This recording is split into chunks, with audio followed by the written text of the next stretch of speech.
Hi friends, welcome to Bajireddy రైతు channel.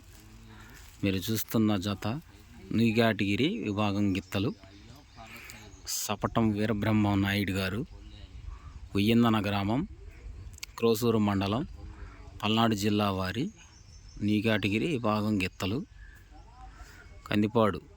Kandipadu గ్రామంలో ఈరోజు జరగనున్న న్యూ కేటగిరీ విభాగానికి ప్రదర్శనకు వచ్చిన జత. డ్రా అయితే 3:30కి డ్రా తీస్తారు. 4:30కి ప్రదర్శన అయితే స్టార్ట్ అవుతుంది. ఈ జత నిన్న జరిగినటువంటి తెనాలి పందెంలో న్యూ కేటగిరీ భాగంలో 2వ స్థానం కైవసం చేసుకున్న జత. సపటం వీరబ్రహ్మ నాయుడు గారి న్యూ కేటగిరీ భాగం గిత్తలు మంచి కాంపిటీషన్ జత.